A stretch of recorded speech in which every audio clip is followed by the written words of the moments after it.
Seluruh rakyat Malaysia dibuat kajian, kematian secara mengejut itu adalah angka-angka yang semakin lama semakin meningkat. Membacakan doa yang cukup masyhur lah, kita pun biasa dengar. Allahumma barik lana fi Rajab wa Sya'ban wa ballighna Ramadan. Ya Allah, berkatilah kami di bulan Rajab, berkatilah kami di bulan Sya'ban, dan sampaikanlah kami, temukanlah kami ke bulan Ramadan Al-Mubarak. Dan kalau nak ikutkan para ulama dulu ataupun tabi'in, ulama dulu-dulu, bukan setakat bulan Rejab saja. Diceritakan bahawa 6 bulan sebelum Ramadan lagi, diorang semua dah berdoa dah. 6 bulan sebelum Ramadan diorang dah berdoa dah. Moga-moga dapat bertemu dengan Ramadan. Moga-moga dapat bertemu dengan Ramadan. Maka kita yang berada dalam tempoh tak sampai 10 hari daripada hari ini, kita berdoa pada Allah, moga-moga yang kita doakan itu benar-benar menjadi kenyataan. Amin ya Rabbal Alamin. Sebab zaman sekarang ni adalah zaman yang menyaksikan pada kita, ramai di kalangan, kalau tak kawan-kawan pun kenalan-kenalan kita, yang tak kesampaian dengan Ramadan, tak sempat nak bertemu dengan Ramadan. Padahal dia pun salah seorang yang mengaminkan doa Tok Imam supaya dapat bertemu Ramadan. Dah dapat berita dia meninggal dunia. Saya pun petang tadi baru dapat berita seorang sahabat yang saya anggap dia macam abang lah, umur 40-an, 50 rasanya. Dulu dia kerja Petronas, lepas tu dia bersara, kemudian ada buat bisnes.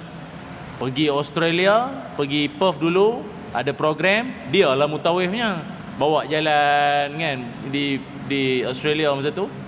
Petang tadi dapat berita meninggal dunia, kencing manis. Tak kesampaian. Maka dalam tempoh tak sampai 10 hari ini, kita boleh jamin ke kita akan sempat dengan Ramadan? Tak ada jaminan. Tak ada jaminan. Yang doa ke yang tak doa ke, tak ada jaminan. Sebab itu hari ini kita menyaksikan berapa ramai di kalangan seluruh rakyat Malaysia dibuat kajian, kematian secara mengejut itu adalah angka-angka yang semakin lama semakin meningkat. Di Malaysia kita, kematian secara tiba-tiba, kematian secara mengejut. Tidur malam tadi, pagi esok sudah tidak bernyawa. Rupanya dia tidur malam tadi adalah tidur selamanya. Pagi esok dah tak bernyawa lagi dah. Ada banyak orang biasa, pemimpin, selebriti, ada yang meninggal dunia dalam tidur. Ada yang meninggal dunia dalam solat, tengah semayang jatuh rebah meninggal. Ada yang dalam sujud meninggal. Beberapa tahun sudah, di kawasan perumahan di Shah Alam, Tok Bilal tu kan dia azan di surau. Ada kan? Dia azan sampai dekat asyhadu an la ilaha illallah. Seluruh penduduk perumahan terkejut pasal setakat asyhadu an la ilaha illallah, senyap. Tak ada sambungan. Orang kata ni blackout ke apa surau ni, senyap tak bersambung. Rupa bukannya blackout, Tok Bilal yang blackout. Yang alunkan azan tu rebah dan meninggal di situ juga. Kalimah terakhir dia apa? Tak sempat Ramadan. Tak sempat. Baik itu hari ini, kadar jumlah orang yang meninggal dunia secara mengejut, kadarnya makin lama makin bertambah. Dibuat kajian di Malaysia kita ini, antara faktor penyebab ramai orang meninggal secara mengejut adalah kerana 2 perkara. Pertama, disebabkan oleh masalah jantung. Sama ada serangan jantung ke, komplikasi jantung, apa-apa sajalah bab jantung. Dan kalau dipecahkan lagi dalam kalangan laki dengan perempuan, orang laki-laki yang banyak meninggal pasal jantung ini adalah kurang lebih dalam 12,000 510 orang laki-laki dalam setahun. Orang perempuan dalam setahun ada 5,757 orang yang meninggal akibat jantung. Perempuan tak ramai sangat masalah jantung.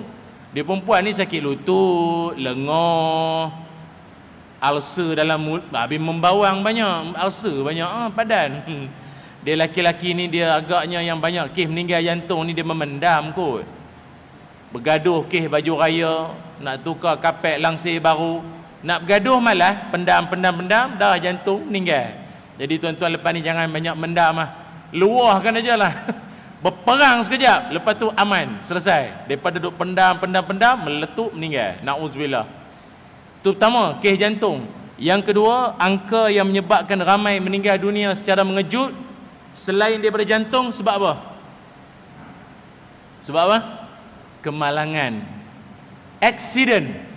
Dan di Malaysia kita ni pun orang yang terlibat dengan kemalangan dan terus meninggal dunia bukannya sikit. Kita di Malaysia ni dalam sehari purata 18 orang maut meninggal dunia di jalan raya.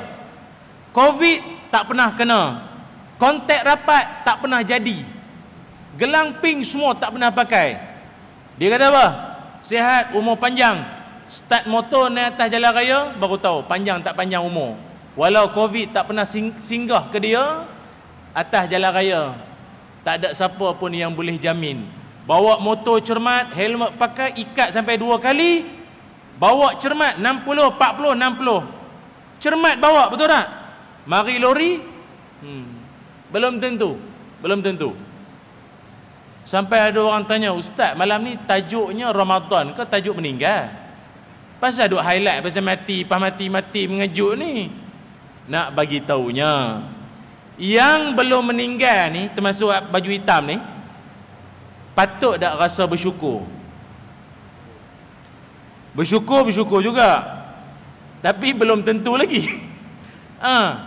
Maka kena ada satu ghairah dalam hati kita, tak sabarnya kita nak bertemu dengan Ramadan Al-Mubarak, yang ramai di kalangan kita hanya sekadar cita-cita dan doa tapi tak kesampaian.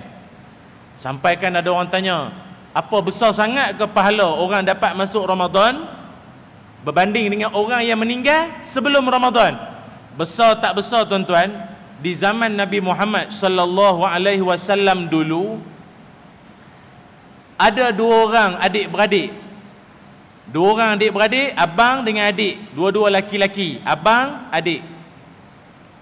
Si abang ni dia kuat beribadat. Ibadatnya kuat, amal-amal soleh yang sunat yang banyaklah dia buat, amal solehnya banyak. Banding dengan adik, adik tu pun baik. Dia taklah nakal, dia taklah jahat.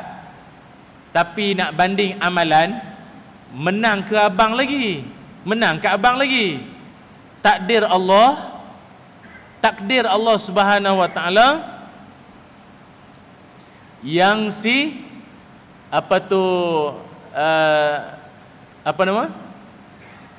si abang meninggal dunia dulu. Setahun lepas pada tu adik dia pula meninggal. Abang dia kan yang kuat ibadat tadi tu, abang dia meninggal dulu. Tahun depan baru adik dia meninggal dunia. Dalam ramai-ramai sahabat-sahabat Nabi, ada yang ditakdirkan Allah bermimpi. Dia mimpi apa? Dia nampak dalam mimpi dia adik-beradik, abang dengan adik tadi, siapa masuk syurga dulu? Abang ke adik? Dua-dua syurga. Sahabat Nabi hebat-hebat. Tapi masuk dulu abang ke adik?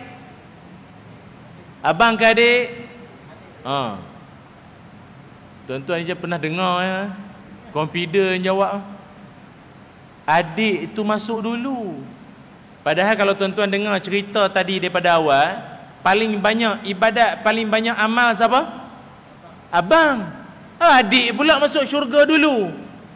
Maka kisah ini dibawa kepada Nabi sallallahu alaihi wasallam, mohon pencerahan biar tahu, jangan keliru. Ya Rasul, Dia cerita balik lah. Tak payahlah saya cerita balik, flashback balik lah. Kan? Dua adik-beradik, abang adik, abang kuat ibadat, adik biasa-biasa, abang meninggal dulu, setahun lepas tu baru adik meninggal, mimpi dalam syurga adik masuk dulu. How come? How come? Macam mana boleh jadi macam tu? Maka apa kata Nabi SAW? Wa ma ta'jibuka? Apa yang kau nak hairankan? Yang kau dah berasa pelik sangat pasal apa? Apa nak dihairankan? Bukankah si adik itu tempoh meninggal dia setahun selepas abang, dan dalam tempoh setahun tu dia sempat tak bertemu dengan Ramadan? Dia sempat tak bertemu dengan malam-malam berkat atau malam Al-Qadar dalam Ramadan? Dia sempat tak untuk buat banyak amal ibadat, mohon ampun dosa dalam Ramadan? Dia menang, markah dia menang dekat setahun tu Ramadan. Rupanya tuan-tuan, patutlah umat-umat dulu atau nabi-nabi Allah terdahulu agak cemburu, dia jealous dengan Nabi Muhammad SAW.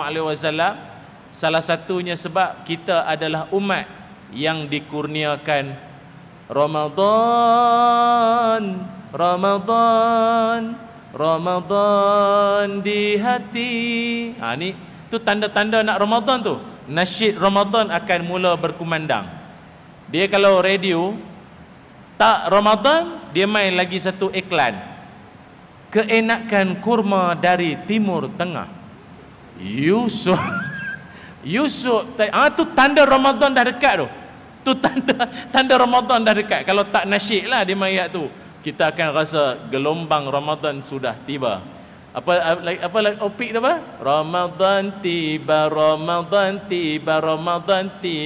tiba-tiba Ramadan.